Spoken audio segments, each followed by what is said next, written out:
సరే స్పీచ్ మాట్లాడాలంటే ఎదుక్కుంటాను మాటలు. సో మాటలు పోగేసుకుంటున్నా. అంటే గత ప్రభుత్వ నాయకులు డబ్బులు పోగేసుకున్నప్పుడు మనం ఆ పరిస్థితులు మాటలు పోగేసుకుంటున్నాము మాట్లాడడానికి. ఎలాంటి మాటలు అంటే మనసిప్పి మాట్లాడుకోవడానికి. అందరికీ నేను ఒకసారి వెనక్కి తిరిగి చూసుకుంటే మనం ఇక్కడ దాకా రావడం అనేది ఒక భగవంతుడి తాలూకు శక్తి లేకపోతే ఈ రోజున మనం ఇలాంటి పరిస్థితులు ఉండేవాళ్ళం కాదు, ఇలాంటి స్థానంలో కూర్చోబెట్టేవాళ్ళం కాదు.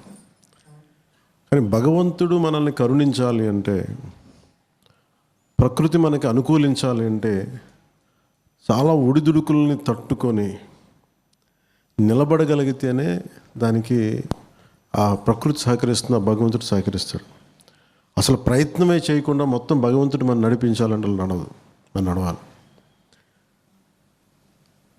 పార్టీ నేను పెట్టినప్పుడు నిన్న మన ఎమ్మెల్యే గౌరవ శాసనసభ్యులందరికీ, మంత్రివర్గ సహచరులకి, అలాగే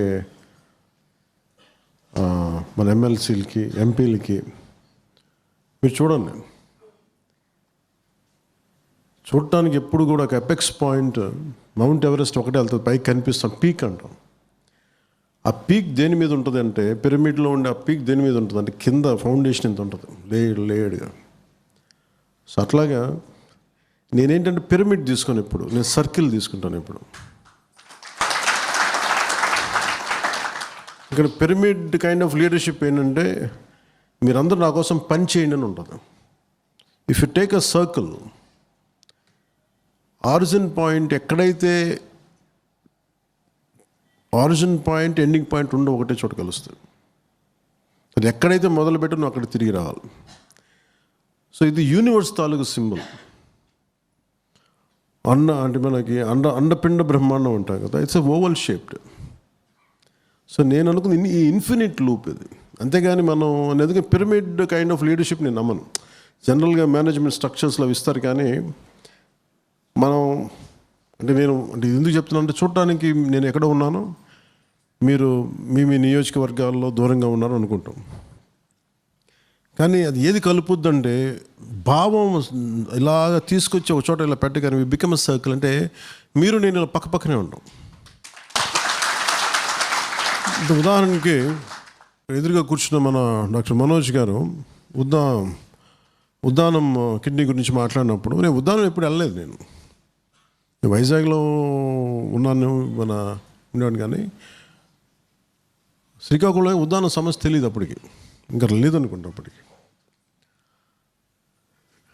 కానీ ఉద్దానం ఎవరు చెప్పారు నాకంటే, 14 తర్వాత చేసిన తర్వాత మన సందీప్ పంచకర్ల, అలాగే మన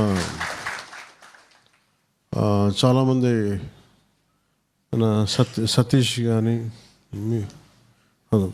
పేరు మీద సంతోష్, ఇంకో 3-4 ఉండాలి కదా, వాళ్ళు వచ్చారా? ఓకే, చైతన్య ఒకడు, ఒక 5-6 మంది యువకులు కలిసి నా దృష్టికి సమస్యను పట్టుకొచ్చారు. అంటే ఇది ఏముంటుందంటే, నేను వెళ్ళి పెరగక్కర్లా ఉండక్కర్లేదు, కానీ ఒక సమస్య మన దగ్గరికి వచ్చినప్పుడు దాన్ని స్పందించి దానికి పరిష్కారం వెతికితే, ఈరోజు ఇంత రాగానే మనం చెప్పేదానికి మనోజ్ గారు పుస్తకం తీసుకున్నారు. అసలు ఉద్దానం సమస్య లేకుండా చేయటం ఎలా. ఉద్దానం సమస్య అనేది ఏంటంటే, నీళ్ళల్లో భూగర్భ జలాలు కలుషితం అయిపోయి, లేదంటే పై పొరల నుంచి తీసినారు, ఇంకా డీపర్ పొరల్లోకి వెళ్ళిపోయి, అంటే తాగకూడని నీళ్ళు తాగటం వల్ల కిడ్నీ ప్రాసెస్ చేయలేక అది ఒక కంటిన్యూస్ డిసీజ్ అయిపోయింది, కిడ్నీలు దెబ్బతినే పరిస్థితి. ఈరోజు ఉద్దానం మన ఒక్కటే కాదు, ప్రతి ప్రాంతంలో వచ్చేసింది ఈ కిడ్నీ డిసీజ్. అంటే మన అంత కలుషితం అయిపోయింది వాతావరణం. కానీ దీనికి we need a very strong social will, దానికి పొలిటికల్ ఫోర్స్ కావాలి.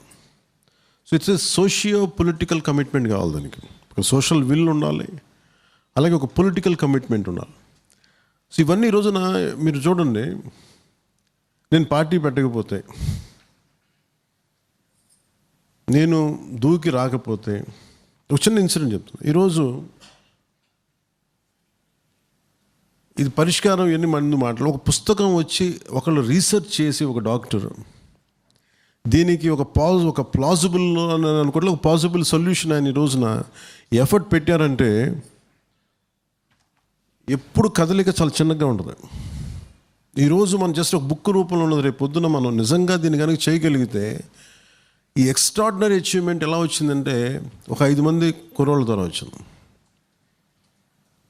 5 మంది కుర్రోళ్ళు వాళ్ళు స్టార్ట్ చేసింది, ముందు కోపం వస్తే బాధ వస్తే స్టార్ట్ చేసి, కానీ నేను నాయకుడికి నా దృష్టికి తీసుకొచ్చినప్పుడు నేను లాజికల్ ఎండ్కి పట్టుకెళ్ళడానికి ప్రయత్నం చేస్తాను. ఇప్పుడు గత ప్రభుత్వం నాయకులు చూడండి, వాళ్ళు ఒక ఇల్లు కావాలనుకున్నప్పుడు వాళ్ళు లాజికల్ ఎండ్కి పట్టుకెళ్ళిపోయి 453 కోట్లతో ఇల్లు కట్టేసుకున్నారు వాళ్ళు. అది వాళ్ళ లీడర్షిప్, అది వాళ్ళ కమిట్మెంట్. అది మన కమిట్మెంట్ ఏంటి? సింపుల్ తేడా మనకిను వాళ్ళ పార్టీకి తేడా ఏంటంటే, వాళ్ళు మాకు ఈ మైనింగ్ కావాలి, ఈ బాక్సైట్ మైనింగ్ కావాలి, కాంట్రాక్ట్ అంతా లాజికల్ ఎండ్కి పట్టుకెళ్ళిపోతాను. మనం ఏమనుకుంటాం, ఉద్దానికి పరిష్కారం కావాలి, will find a logical end to it. అలాగే మనకి ఆంధ్రప్రదేశ్లో రోడ్లు గుంతలు ఉన్నాయి, ప్రతి ఊర్లో గుంతలు ఉన్నాయి, కానీ అందరికీ కలిపి తెలియట్లేదు. మన ఈ ఉమ్మడి సమస్య మన అందరం భాగస్వామ్యం ఎలా చెప్పాలంటే, గుడ్ మార్నింగ్ సీఎం అనే ఒక ప్రోగ్రాము స్టార్ట్ చేయాలంటే నేను ఒకటి పార్టీ పెడితే సరిపోదు. పార్టీలను నడపగలిగి, వ్యవస్థని నడపగలిగి, సమస్యలను గుర్తించగలిగి, దాన్ని ఒక స్ట్రక్చర్ రూపంలో ఇవ్వగలగాలి, దీన్ని ఇట్లా వాడచ్చు అనేది చాలామంది అనుభవజ్ఞులైన నాయకులు కావాలి. సో మనోహర్ గారు లాంటి ఒక పెద్ద స్థాయి నాయకులు నన్ను ఆయన చాలా కాల పరీక్షలు పెట్టి, నువ్వు చేయి, నువ్వు చెప్తాను, అసలు ఏం చేస్తావో చెప్పు అని చెప్పి అన్ని పరీక్షలు పెట్టిన తర్వాత, వచ్చిన తర్వాత ఆయన పార్టీని ముందుకు తీసుకెళ్లడంలో ఆయన చూపించినంత చొరవ, ఆయన తీసుకున్నంత బాధ్యత చాలా ఇంకెవరు తీసుకోలేకపోయారు. ఎందుకంటే మనకి మీరందరూ అంటే నాకేమైపోతుంటే, ఒకసారి మనుషులు అందరిని కలవాలి అంటే ఒక్కసారి అందరూ మీద పడిపోయిన. సినిమా నా బలం, సినిమా వల్లే నేను ఇంతమందికి చేరువయ్యాను. అదే ఒక రాజకీయ నాయకుడిగా మొదలు పెట్టాలంటే మేము ఒక 40 ఏళ్ళు పట్టేదేమో, నా నెక్స్ట్ జనరేషన్కి ఉండేదేమో. కానీ నేను సినిమా అని యాక్టర్ అవ్వడం వల్ల ఏంటంటే ఇదే కన్సర్న్ నాకు ఉండే, ఇదే కన్సర్న్తో నేను యాక్టర్ కాకుండా చేయాలంటే ఒక 4 దశాబ్దాలు పట్టేదేమో. సినిమా వల్లది 50%కి వచ్చింది కాదు. దాంతోపాటు సమస్యలు ఏమొచ్చినాయి అంటే, ఒకేసారి అందరూ మీద పడిపోతారు. ఇందులో ఇప్పుడు డాక్టర్ గారు విజయ్ గారు ఉన్నది, మనోజ్ గారు కలవాలంటే సినిమా అభిమానంతో వచ్చే మనుషులను కలవలేరు. ఆయనకి రావాలని ఉంటుంది, చెప్పాలని ఉంటుంది. నేను అర్థం చేసుకుంటూ ఉంటాం. నేను కలుస్తాను ఇట్లా అంటాను, ఆయన కలుస్తాను వెళ్ళిపోతాం. కానీ మాకు ఎప్పుడు ఈ వరద ప్రవాహంలో మేము దూరం అయిపోతాం ఇప్పుడు. కానీ ఇది జనం బలం మనకి, ఒకసారి ఈ అభిమాన బలం మనకి చాలా అండ. కానీ ఒకసారి ఈ అభిమాన బలాన్ని ఒక వ్యవస్థీకృతం చేయడానికి మనోజ్ గారు లాంటి వ్యక్తులు ఎట్ ఎవ్రీ స్టేజ్లో చాలా అవసరం. మీ అందరిలాగా అంటే కొంతమందికి 100 మందిని కట్టగలిగే శక్తి ఉంటుంది, నాయకత్వం వహించగలిగే శక్తి ఉంటుంది. కొంతమంది 1,00,000 మనోజ్ గారు లాంటి ఒక ఉద్దానం లాంటి ఒక సమస్యకి మొత్తం ఇన్ని కోట్ల మంది ప్రజలకు పరిష్కారం ఇవ్వగలిగే ఒక పాలసీని పట్టుకురాగలరు. ఇక్కడున్న ఆడపడుచులు ఉన్నారంటే కూర్చోబెట్టి మీరు కనీసం తక్కువ ఒక 100 మంది నుంచి ఒక 1000 మందిని కదిలించగలిగే శక్తి ఉండొచ్చు మీకు. వీళ్ళని కలవటం నాకేమనిపిస్తుంటే, లీడర్షిప్ ఎట్ ఎవ్రీ టైర్, ప్రతి స్థాయిలో. ఇది నేను ప్రయత్నం చేద్దామంటే మీరు అందరూ అనుకోవచ్చు, కలవడు అంటే మీరు physically it is impossible. Organization బలం చేయాలి అంటే, నేను ఈ మీటింగు ముఖ్య ఉద్దేశం ఏంటంటే, ఈరోజు జనసేన పార్టీని నడుపుతున్నాను అంటే స్వచ్ఛందంగా భుజం మీద వేసుకున్న ప్రతి జన సైనికుడు, ప్రతి వీరమహిళ వాళ్ళ వల్ల. అంటే నాకు ఎలా ఉండేదంటే, బిగినింగ్లో పార్టీ పెట్టిన కొత్తల్లో వైజాగ్ వెళ్ళినా, ఏ ఊరు వెళ్ళినా, అనంతపూర్, కర్నూలు ఎటు వెళ్ళినా మీద పడి ఇలా కూర్చునే వాళ్ళు కాదు. అసలు ఉక్కిరిబిక్కిరిగా ఉండేది నాకు. అంటే నేను అనుకున్న భావాలు ఏంటి, వాస్తవాలు ఏంటంటే it is becoming a cinema function అయిపోయింది నాకు. అది నా మనసులో ఇక్కడికి వచ్చినప్పుడు నా మనసులో సినిమా ఉండదు. నేను రోడ్ల మీద వచ్చి చొక్కా మడిచి పోరాటం చేసిన ఆ సినిమా ఉండదు, పాలిటిక్సే ఉంటుంది. సినిమా చేసినప్పుడే సినిమా ఉంటుంది తప్ప నేను ఎప్పుడు అంత సినిమాని ఆ షార్ట్ వరకు చేస్తాను, తర్వాత వదిలేస్తాను. అంతమించి నా మైండ్లో ఉండదు.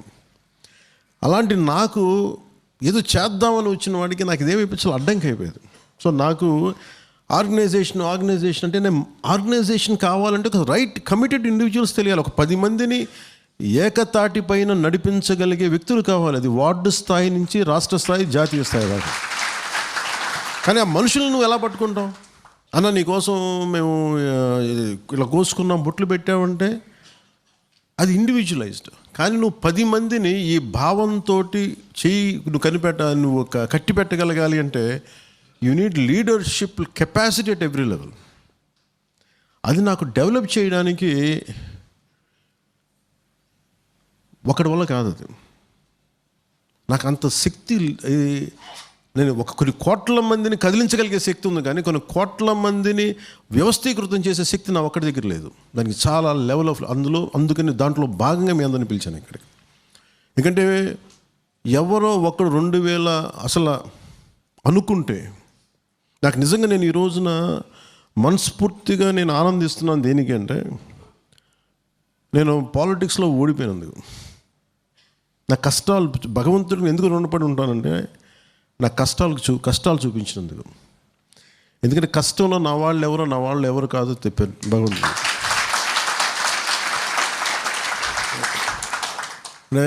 సో నాకు ఎందుకు మీరు ఇంత డియర్ అంటే, మీరు ఎందుకు గుండెకి దగ్గరగా ఉంటారంటే, మీరు నా సుఖాల్లో మీరు నా వెంట లేరు, నా కష్టాల్లో మీరు వెంట ఉన్నారు, మీరు వెన్నంటే ఉన్నారు. నాకు తెలుసు మీకు ఎంత కష్టంగా ఉండదో. మేము ఇంత గుండెల్లో పెట్టి నువ్వు 2019 నుంచి 24 వరకు ఎంత కక్షపూరితమైన ప్రభుత్వంలో తిరిగి నన్ను ఏది తీసుకొచ్చిందంటే ప్రజల అభిమానం పట్టుకొచ్చింది. ఓడిపోయాను అంటే ఎలాంటి ఓటమి ఉంటుంది? చాలా అవమానకరమైన ఓటమి అది. దేనికి ఓటమి? వ్యక్తిగతంగా పవన్ కళ్యాణ్ హీరోను వీటి గురించి కాదు. నేను ఓటమి ఎలా ఫీల్ అవుతానంటే, ఒక హీరోగా ఉండి ఆ అవమానం నేను ఫీల్ అవ్వను. నేను ఓటమి ఎలా ఫీల్ అవుతానంటే, ఒక ఐడియాలజీని నమ్ముకొని బతికి, ఇప్పుడు సినిమాలను కూడా ఒక పర్టికులర్ ఫ్రేమ్వర్క్లో చేసేవాడిని, ఇప్పుడు వేరే చేయను నేను. అలాగే నేను బతికేది కూడా అలాగే బతుకుతాను. అలాగే నిర్ణయాలు తీసుకుంటే కొంచెం ఇబ్బందిగా ఉంటుంది చూసేవాళ్ళకి, కానీ నేను తీసుకుంటాను అది. ఎందుకంటే నాకు చాలా ఖచ్చితమైన ఫ్రేమ్వర్క్ ఉంది. నేను ఈ పని చేస్తాను, ఈ పని చేయను. ఈ పని ఎందుకు చేస్తానంటే నా కారణాలు నాకుంటాయి. అది సహజంగా అది వితిన్ ఒక మన ప్రకృతి నియమాలు మించే ఉంటుంది అది. అందుకని దాటి నేను ఏం చేయను ఇప్పుడు, మన కట్టుబాట్లు కానీ.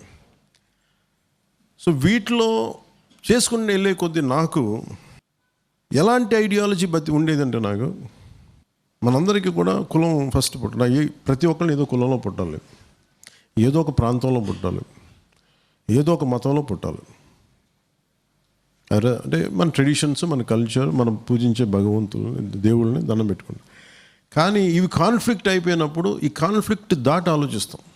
అసలు అందరం కలిసి ఉండాలంటే, మనుషులు కొట్టుకోకుండా ఉండాలంటే ఏం చేయాలి? అది ఇండివిజువలైజ్ బతుకుతాం, చేస్తాం. వాటి నుంచి నేను బతికి ఈ 7 మన ఒక పొలిటికల్ పార్టీని ఏ భావంతో కట్టిపెట్టాలి? మీరు ఎనీ రీజనల్ పార్టీని మీరు చూడండి, నేను కూడా చెప్పాను. ఎనీ రీజనల్ పార్టీ మీరు చూస్తే, యూపీ కానీ, బీహార్ కానీ, మీరు తమిళనాడు చూసినా, ఇంక్లూడింగ్ మన తెలంగాణలో చూసినా, ఏ పార్టీనా సరే, ఎనీ పొలిటికల్ పార్టీ, మాకు అన్యాయం జరిగింది, మా వర్గాలకి అన్యాయం జరిగింది, లేదంటే మా ప్రాంతానికి అన్యాయం జరిగింది, వీటి నుంచే పడుతుంది. But Nationalist party national perspective తోటి చూస్తారు. జనసేన నేను అనుకుంది ఏంటంటే, మోర్ దెన్ నేషనల్, హ్యూమనిస్టిక్ పర్స్పెక్టివ్లో పెట్టాను. అఫ్కోర్స్ నేషనల్ ఉంది, కానీ అన్నిటికీ మంచి అల్టిమేట్ మానవత్వం. కానీ మానవత్వాన్ని అచీవ్ చేయాలంటే ముందు ఈ చాలా లేయర్లు అర్థం చేసుకోవాలి. దానికోసం నేను పార్టీ పెట్టాలి అని నేను అడిగినప్పుడు డబ్బులతో కట్టి పెట్టలేము. 1000 కోట్లు ఉంటే మనుషుల దగ్గరికి రారు. ఎలా కట్టి పెట్టేస్తాం? రోజుకి 300 ఇస్తాం, రోజుకి 600 ఇస్తాం అంటే రారు. సైద్ధాంతిక బలం, ఏ సిద్ధాంతం ప్రతిపాదించాలి? అది ఏమై ఉండాలి, ఎలాంటి సైద్ధాంతిక బలం ఉండాలంటే, ఎలాంటి ప్రతిపాదన ఉండాలంటే అది బతికిన అది సైద్ధాంతిక బలం, సిద్ధాంతాలు ఏంటంటే నీకు పనికొచ్చే సిద్ధాంతాలు. ప్రపంచ కార్మికులారా ఏకం కండి వీళ్ళు మాట్లాడితే, రేపు మాట్లాడబట్టి still I share it with, రేపు ఎలాగ మాట్లాడతాం. కమ్యూనిజం నేను చదివాను, కార్ల్ మార్క్స్ కానీ, లేదంటే ఫేబియన్ డెమోక్రసీ కానీ, ఈ సోషలిస్టిక్ ప్రిన్సిపల్స్ కానీ, రామ్ మనోహర్ లోహియా గారి కానీ, ఇవన్నీ నేను ఫార్మేటివ్ ఇయర్స్లో చదివాను. కరెక్ట్గా చెప్పాలంటే నా పొలిటికల్ ఐడియాలజీ, నా political by the age of 21 I have arrived to this point. కానీ దాన్ని ప్రాక్టికల్గా చేయడానికి నాకు టైం పట్టింది, చూసుకోవడానికి పని చేస్తే లేదని చేయడానికి. ఇప్పుడు నేను పెట్టిన 7 ప్రతిపాదనలు కూడా సైద్ధాంతిక ప్రతిపాదనలు కానీ మనం పాటించే కానీ is all are time tested. ఇది నా అనుభవంలో నుంచి, అందరి అనుభవం నుంచి తీసుకొని బతికిన ఇవన్నీ. సో ఇది పెట్టుకున్న తర్వాత పని చేస్తాయా లేదా అని పెట్టుకున్నప్పుడు ఓటమి ఎందుకు వచ్చిందంటే, ఓడిపోయిన తర్వాత అందరికి బలం ఉండి ఇలాంటి పిచ్చి సిద్ధాంతాలు పెట్టి నీకు గెలుపు రాదు, పొలిటికల్ గెలుపు రాదు. You have to play with cost, you have to play with region, you have to play with this, ఇట్లా మాట్లాడుతుంటే నేను 2019 ఓడినప్పుడు అందరు నవ్వుతారు, నాకు తెలుసు. హ్యూమిలియేషన్ లేదు. సైద్ధాంతిక బలం ఉండి బతికినోడు ఓడిపోయాడు ఏంటి? వ్యక్తిగా నాకు ఎంత బలవంతున్నో పార్టీ పెట్టిన తర్వాత అంత బలహీనత వచ్చేసి నా వెనకాల నవ్వులు వినిపించే ప్రెస్ మీట్కి వెళ్తుంటే ఓడిపోయిన తర్వాత మంగళగిరి ఆఫీస్, మన విజయవాడ ఆఫీస్లో నాకు అందరి మొక్కల్లో కనిపిస్తుంది. ఇలా కూర్చుంటా, ఇప్పుడు ఏం చెప్తావో చెప్పు అన్నట్టుగా నాకు అనిపిస్తుంది. వాళ్ళు అనుకున్నారో లేదో కూడా నాకు తెలియదు, నా ఊహేమో. కానీ అంటే వీడు ఓడిపోయినప్పుడు వీడి ముఖం ఎలా ఉంటుంది. నేను అదృష్టవశాత్తు 2009లో చూశాను. 2003లోనో 2లోనో ఎప్పుడో నేను ఒక సినిమా తీసినప్పుడు, అది పోయినప్పుడు చూశాను. సినిమాలోకి రాకముందు చూశాను. సో నాకేముంటుందంటే మ్యాక్సిమం ఏముంది, ఐ హ్యావ్ కమ్, ఇంత దూరం వచ్చాం, ఫెంటాస్టిక్, ఇంకొక అనుభవం అనుకుంటాను. సో నేను ఇవన్నీ పెట్టుకొని చూసిన తర్వాత నాకు ఒకటే ఏమనిపించిందంటే, నాకేమనిపించింది, ఎందుకు అవమానం, అందరికి బాధపడుతూ ఉన్నారు. నా కష్టం ఎక్కడ వచ్చిందంటే ఓడిపోయిన తర్వాత నేను ఎలా సర్దుకుంటానో అది పక్కన పెట్టండి, మిగతా వాళ్ళు వాలిపోయిన మొక్కల్ని లేపడానికి నాకు అలసట వచ్చేసింది. అసలు they taking it as an insult. పాలిటిక్స్లో అవమానాలు ఉండవు, ఎప్పుడు అడుగు ముందుకే ఉంటుంది, అంతే తప్ప మీకు అవమాన భారాలతో ఉన్న పాలిటిక్స్ నాకు రాకూడదు. అవమాన భారాలు పడేవాడు, ఆశలతో నిండిపోయినవాడు ముందుకెళ్ళాడు. ఆశయాలు గుండెల్లో నింపుకున్నవాడే ముందుకెళ్ళగలడు.